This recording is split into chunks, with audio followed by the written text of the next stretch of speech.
recording. Okay. Well, I'm moving again. Yeah, I don't know what's going on with all you. You all are all frozen, but maybe not on Facebook. So Andrea, No, your Andrea, face can you froze. hear me? I can hear you, babe. Okay, good. All I right. can hear you. You're Okay. back. All right, we're back. I'm gonna let everybody share screen.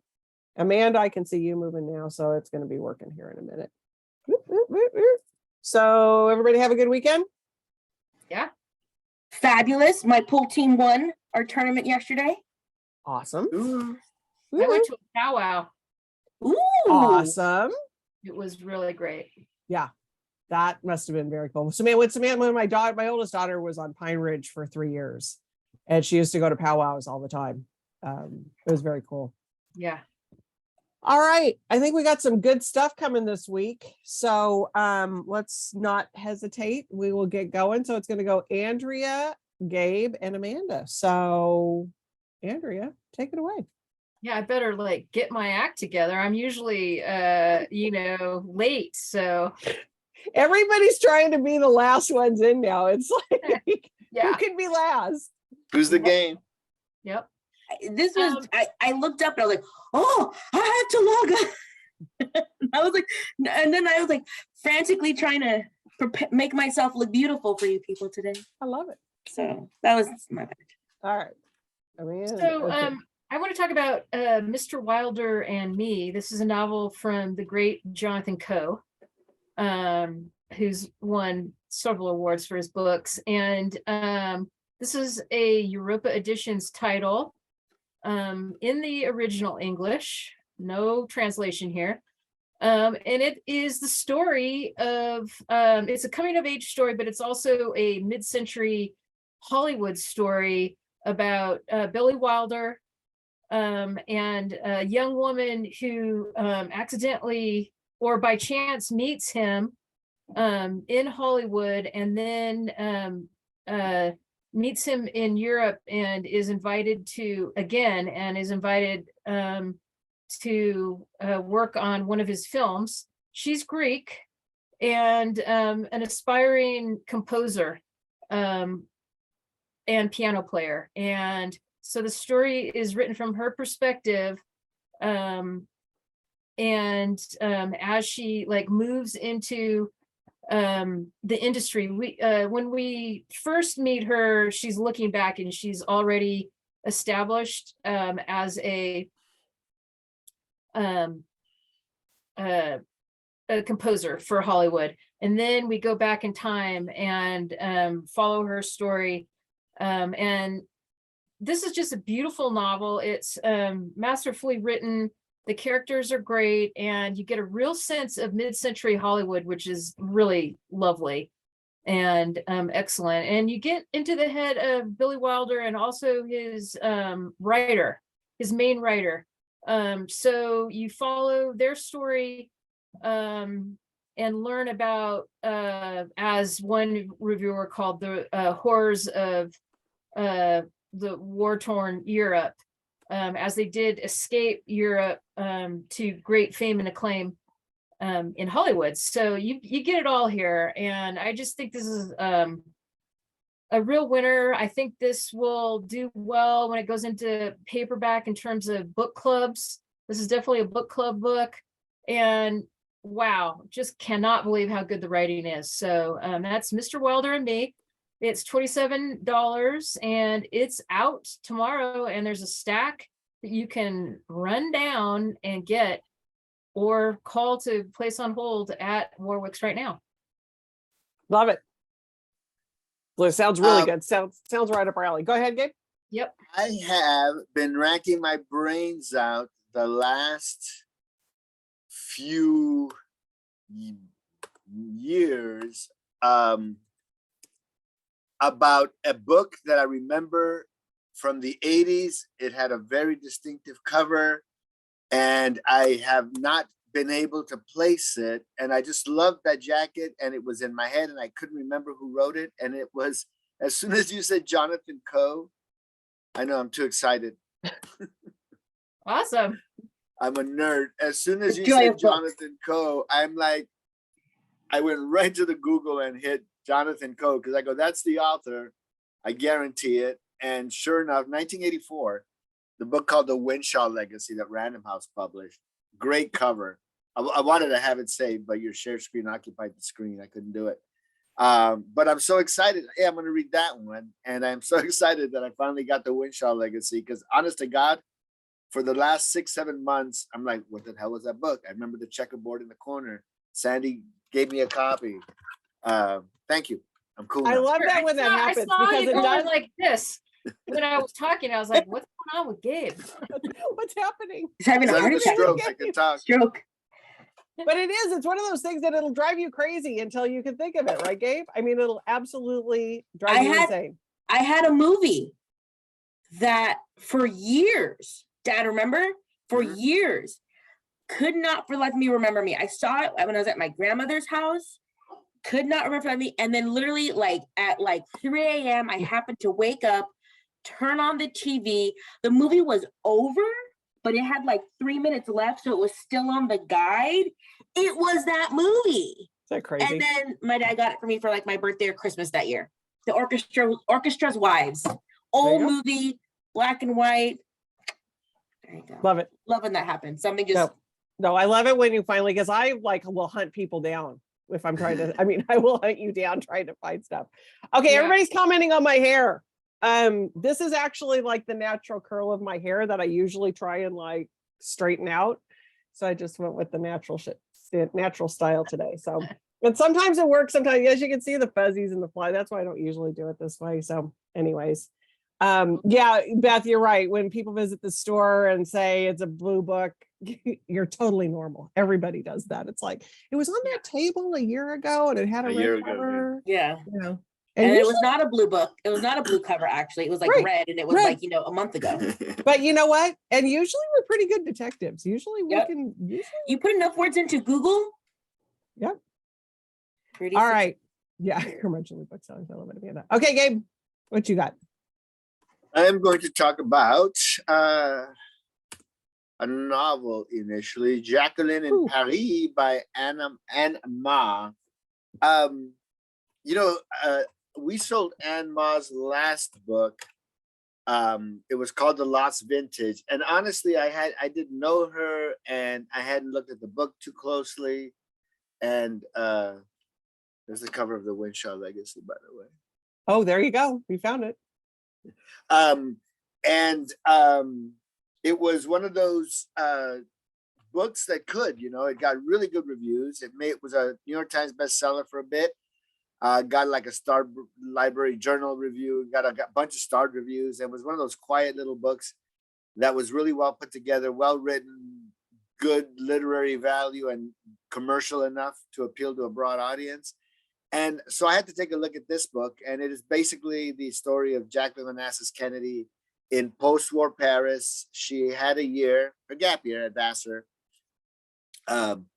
took time off from college and spent a year in Paris, and grew up a lot, as one does when one goes away to an old culture. The war had just been over. They were still resolving issues from the war when she was there. It's 1949. Communism is on the rise. She gets a first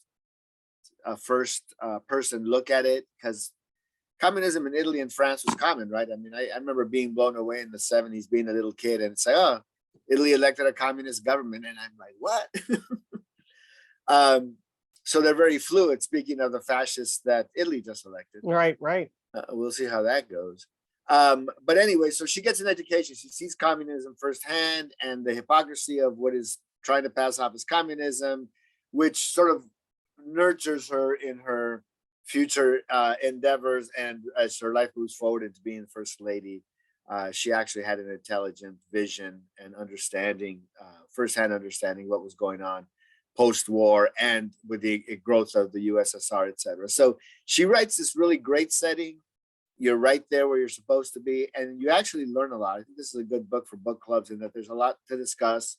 Also, I learned a lot about what was going on, and I kind of knew, you just sort of cements it and brings other things to light. But what was going on in Europe, and I think timely. I mean, this woman that got elected in Italy, sort of brings all that political tension back into Europe. The Hungarians are basically fascists. The U.S., half the U.S., a third of the U.S. is willingly leaning into fascism. As this book just sort of shows you a movement like that, authoritarian movement, and how it plays out. But basically, good read, strong female character, obviously, Jackie Bouvier Kennedy in Paris, and you don't want to miss it. People love that. I mean, putting a historical character like Jacqueline Kennedy into these kind of things, I think is really cool, is really fun to do. We do a few of these things, Marilyn's dress and Diana's ring and stuff like that. And some of them do like really, really well. Some of them in my world, where you think they're really womany fiction kind of thing. But the historicals, I looked at some of the numbers on some of the things I've sold, and it's like, wow. Yeah. Good numbers on. But this is a good writer. This is somebody I think who's definitely already sort of carved out her niche, and the reviews are going to be good. And no, it looks really good. And speaking of the Italy thing, not that I want to get political, because I don't, but I will for a second. But I read an interesting statistic that even though she won, it's not like, I think she only represents like less than 25% of the country, because only like 40% of eligible voters actually went out and voted. And so it's this whole thing that so it's again the minority ruling, thing. So it's a kind of scary sort of thing that's going on. That's how that's what we're having. We have that here now. Yeah. So but it's one of those things where it's like everybody thinks, oh, all of Italy is behind this, and all of Italy's not. It's just that gotta vote. And it's a lot of the young people that I love it. So Amanda's giving you some grief. Instead of forget chicklet, womany fiction. Womany fiction is in. I love it. All right, womanish. All right, Amanda B, what do you got for us? All right, so I changed up my my PowerPoint for today. Felt like doing a little something different. Dramatic. I think you hear Law and Order. Dun, dun. Oh, yeah, and that works for my book. So I have up the new Scott Churro Suspect coming out tomorrow. Signed copies will be available tomorrow, Warwick. So come on down. But here we go, his latest thriller. And fans will be happy to know that Sandy's granddaughter Pinky is back in the mix. And she is just guided by her gut instinct and razor sharp investigative skills. So she's diving headfirst into a twisted scandal that will draw in the deepest recesses of the city's criminal network. She'll kind of get into the down and dirty, and she's going to need every little bit of her sharp mind to keep her head above water in this fabulous mystery. So there you go, Scott Churro's Suspect. We just had Scott Churro for an event on Thursday. So he is just fascinating. I guess he's got a really good article, I think, that just came out. Oh, it might have been over the summer. I think it was Vanity Fair, all about the Supreme Court and like what's happening with the Supreme Court. He's a really smart dude. And he writes really well. So we have not just the tip-in signed copies, we have actual signed copies from Scott. So we've got those available for everybody. And we did the event at USD Law School in their mock trial room. Oh yeah, you said that sounded cool. It's so cool. And so I found out that the trial room, the mock room that they have, was actually designed around what they think was the first Supreme Court. So it's this sort of like round. It's cool. Really cool. So anyways, there's some pictures. I think we've got them on Flickr or something. Oh, like I would love some pictures. They didn't turn out great because it was kind of dark. But during the day, the light, because it's a stained glass. There's 2 stained glass ceilings in the dome. So during the day, these stained glass ceilings are there. It's really cool. But anyways, I digress. But anyway, Scott is wonderful. So another great book from him. So hopefully everybody, it's there. Here's the thing with that one. Great gift book. Get a signed copy. We're in the gift giving season. Can't go wrong with giving Shop early. People. Shop early. Shop early. Yep. So anywho. Okay, Andrea. This is another gift book, a perfect gift book. There you go. Sweet in Tooth and Claw.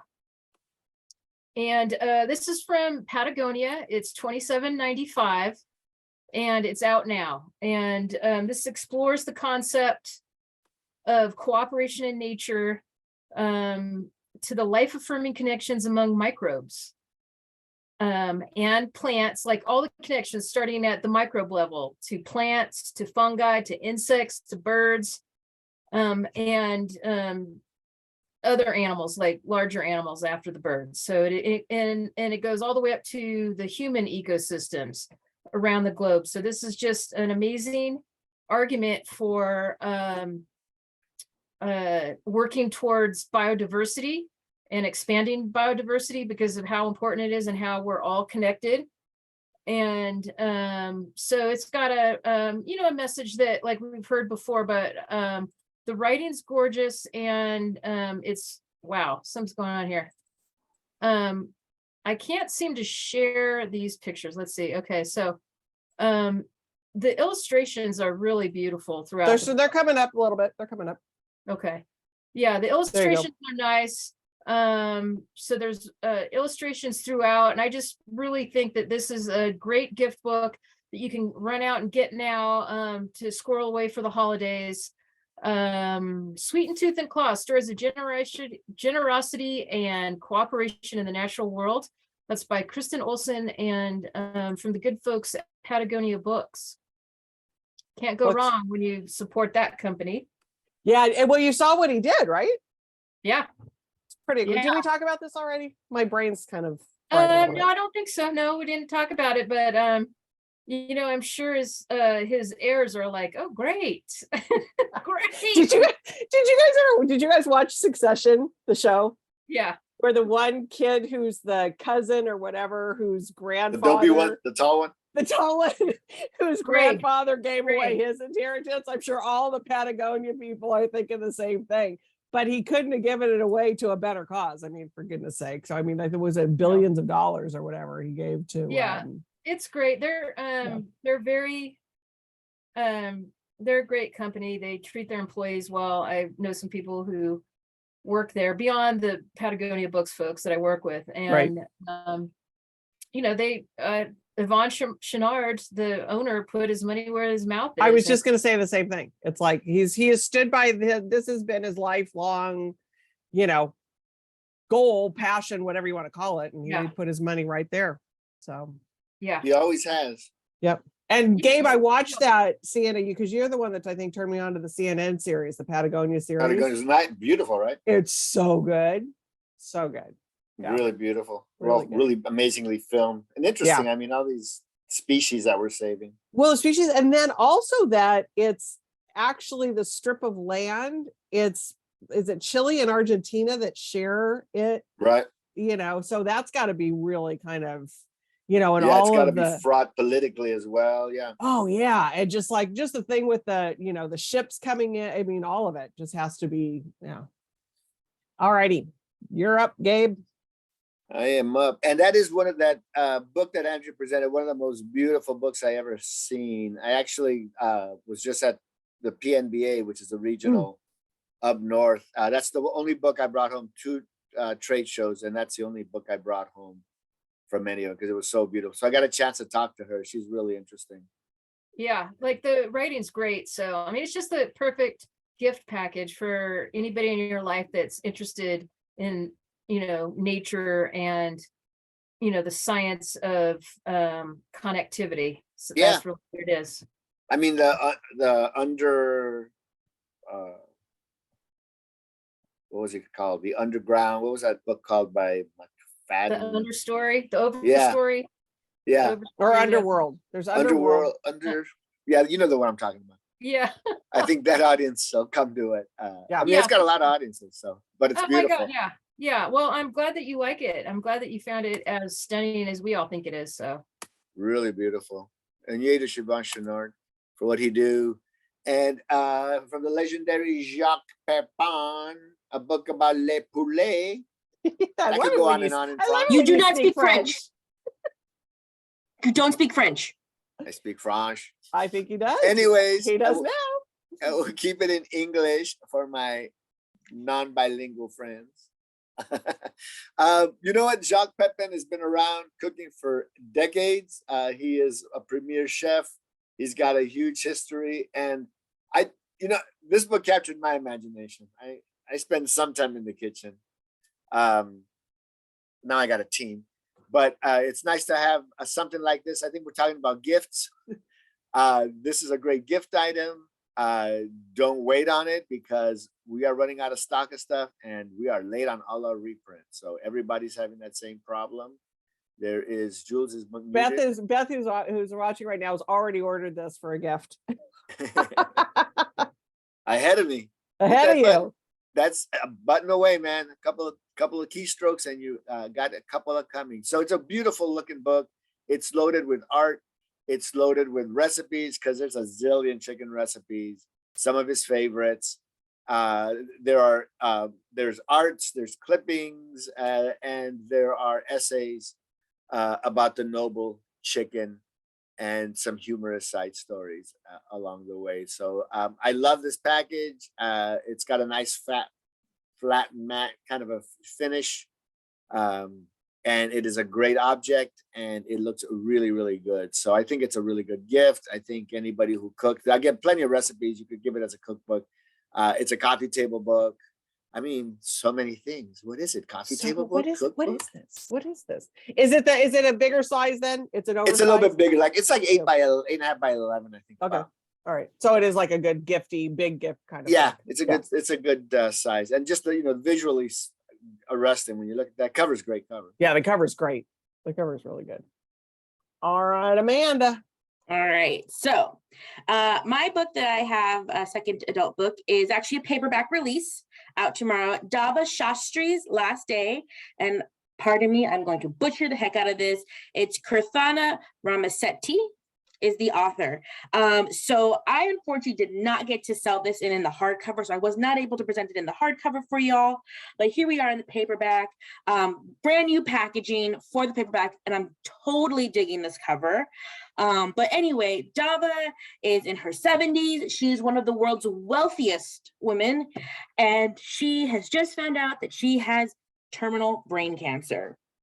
And so Dava does what Dava does. She likes to take control over everything. So she decides she's going to leak her death to the press early, so that way she can read the obituaries and just take in all of the great things that they're going to say about her. She's a great humanitarian. She's always given back and just all of these great things. So she gathers her 4 children at her estate, tells them her plan, and then she goes through with it. She lets the world know that she has died.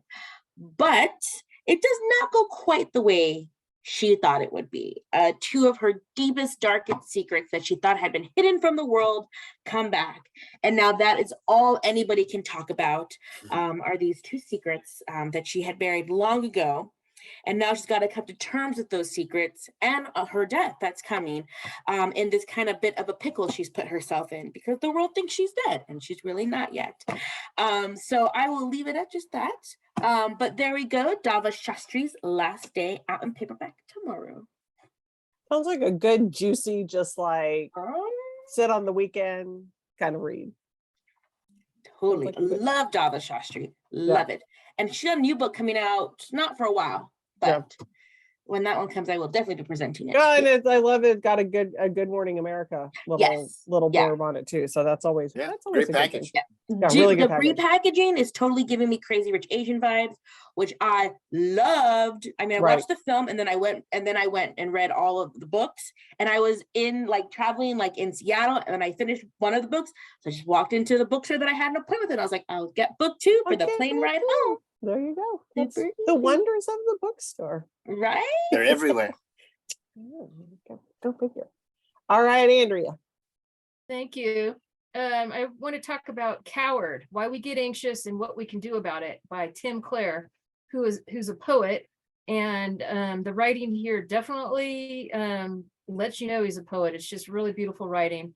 And he wrote this because he suffers from anxiety, and he set out basically to like cover the bases on all types of therapies for anxiety, everything from the SSRI, you know, the serotonin re-up thing that you do, acupuncture, long distance running, microdosing, extreme diets, to try to figure out if there's anything that would work for him.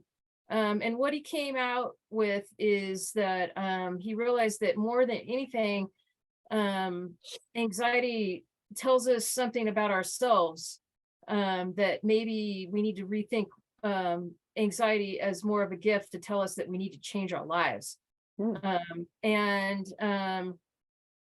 He doesn't, but he also doesn't dismiss that this is, you know, it's real. Okay.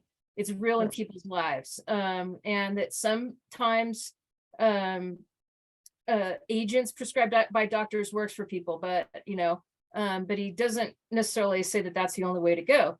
The thing I like about this is not, it doesn't talk down to people, and it just shows a way forward. And I want to read this quote by Susanna Callahan, who says it all. She says, "Tim Clare may call himself a coward, but this brave and beautiful memoir proves he's anything but. This isn't a manifesto or self-help book. Instead, Coward is a darkly comic, deftly researched, and devastatingly moving meditation on the pain and self-loathing of anxiety and the redemptive power of love to help us change our minds. This is a must-read for all of us trying to stay sane in an increasingly distressing world."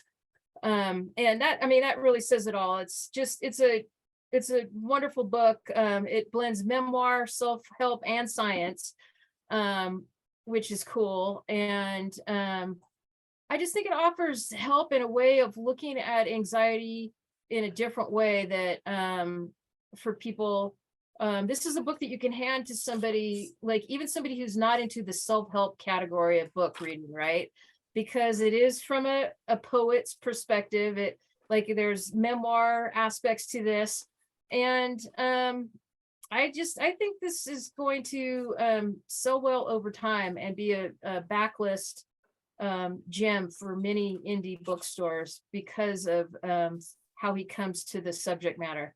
This is $28, and it is out tomorrow. And this is by from Canongate Books. You know them. You know, I do want to just really quickly, since there's only three of us, I did want to talk about The Butcher and the Wren that I talked about a couple of weeks ago. There it is, gorgeous. There it is, gorgeous book. And not gorgeous subject matter. It's about a serial killer hunted down by an intrepid, what do you call it, medical examiner. And it catapulted, upon its first week in publication, to the New York Times bestseller list at the #2 spot in fiction behind Stephen King. So not bad for a debut author, right? So Wow. yeah. So there's and still, for that publisher, I mean, that's a really good. yeah. Yeah. That's it bodes well for the up and coming Zando. So we're pretty excited about that, and there are copies in Warwick's if you haven't gone to pick that up. So Okay, Andrea, you went from anxiety to serial killer. That was you know, that something was for everyone on the that list. was a brilliant segue. Can I just say? My I was anxiety doing all stems right, from now I'm all possibly messed being up killed again. by a serial killer. So there you go. The anxiety. But that anxiety book, though, I think, because here's the thing that I think that nobody is really like, maybe people are, and it's just me that's not, you know. I think the last 2 years has really put everybody in just this very intense mental space. Yep. That any help like that, I think is good help, you know. Yeah. Because I think some people, agree. some people who are afraid to go to therapy or whatever, they need something. Yeah. So. And I think this book really, this is the kind of book that, I mean, I'm not a self-help person, but this is the kind of book that has, like, you know, a bit of a literary thing going on. There's memoir, it's from a poet. Right. I would be more liable to pick that up. Yeah. You know, and then if I can learn something, great. Yeah. And that's why I think this is an important title. And I think it's going to do well over time, because I think, you know, like you said, I mean, we've all been like hurtling through like this insane period of time with a lot of external stressors. I mean, Right. And then all of a sudden now everybody's just like, oh, pandemic's over. It's like, huh? No more masks, man. I just do a little Scooby-Doo on that one. It's like, really? I don't think so. Yeah. But yeah. anywho. So I hope that people find that helpful. I think it's going to do well. So. Okay. All right, Gabe. Good. I will finish off What you got? with the Great British Bake Off. Oh, there you go. So little Freya Cox was the first and only strictly vegan baker on the Bake Off. For fans of the British Bake Off, which I think we have a lot of in our stores. She went pretty far, I will say. You know, there are things you can do, yeah, and she did them all pretty well. Deborah cooks. She doesn't cook vegan, but she doesn't use eggs, so she uses a lot of workarounds for eggs and things. So there's some things you can't have, like choux pastry, but she did a great job. And so looking over this book, got some really good recipes, really doable recipes, tasty recipes. And I think you don't let the vegan scare you off. I think you can substitute eggs for fake egg. You can substitute real milk for the coconut milk or whatever she ends up using. So you don't have to be afraid of the vegan thing. There are a lot of vegan. I was just looking at my list that I just sold, my fall list. I don't know how many vegan baking and vegan cooking books I had on that list. A lot. There's only so many you can have, I think. So she's kind of tried and true. I think she's got a great personality. She's adorable. She made it work. That's pretty stiff competition. You know, there were some really good bakers on her season, and I think she got into like week 5 or 6. She got in pretty deep. And handicapped by a lot of things that you can't do without eggs and such. But really excited to have it. I don't recommend just anything vegan, because there's just, I remember the first vegan book that we had at Harper, the author sent along treats, and they were about as tasty as this pen. It was like eating sticks. So I've been at the forefront of the movement.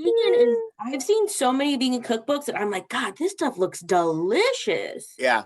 I mean, well, I think it's definitely come a long way. It has. Yeah, it's come a long way. They just like, I'm like, ooh, I want that one and that one. And yeah, it's come a long way. And then just basically good vegetarians. There's plenty of good vegetarian recipes out there. But anyways, I'm belaboring the point. She's terrific. I think you saw the caliber of her baking in a hotbed, timed out, creating things, and being limited by that the baking, and still doing some really great stuff. So because it is hard, the substitute. I mean, there's certain things that can't, getting things to rise and getting things to foam up and make it's much harder. There's all these tricks. Deb just made a challah, and challah needs eggs, and she doesn't, because vegetarian. She's like extreme vegetarian, doesn't eat eggs. But the recipe called for some of that canned pumpkin. So I don't know who the hell thought of that. But there's all these little fixes, and it doesn't affect it. Just helps it rise and keeps it soft, or whatever it does. And canned pumpkin doesn't have the pumpkin flavor. It does, because it's all the spices that make it. Yeah, so it doesn't taste like anything. But canned pumpkin doesn't taste like anything. Yeah, it just sort of helped it just a little bit to help it do whatever it do. And supposedly, I mean, it's being vegan should be better for the planet, but sometimes the way that they process some of the other stuff, it can be, some of the almond stuff has a little bit of problems. Well, it's so much water that you need for almonds and things. It's there's a lot of down stuff. There's vegetables is fine. I mean, I don't eat fake meat. I'm like, I eat regular meat. I'm gonna have a burger. I'm gonna have a burger. I'm not gonna have an impossible burger. It's impossible. It's impossible for you to have an impossible burger. I love it. Can't do it. But I love vegetables. Give me a vegetarian meal that's all vegetables, and I'm down, because I like pretty much all vegetables. So I'm good. All right, Amanda, cool. Send her home. All Take us right. home. As per usual, I got my children's title for you. So I have here the newest book from Kwame Alexander, The Door of No Return. This is a book that I'm super excited about. So this book, we follow a young boy who is in Africa, 11-year-old Kofi, and he just has a really wonderful life, and he lives his life. He's got his family. There's a little girl he thinks is kind of cute, how things go. But then one day he just winds up on the wrong side, and he finds himself on a boat heading across the sea to the New World as a slave. And so the Door of No Return is a doorway in which many Africans walk through on their way, leaving the shores of Africa and setting for the New World.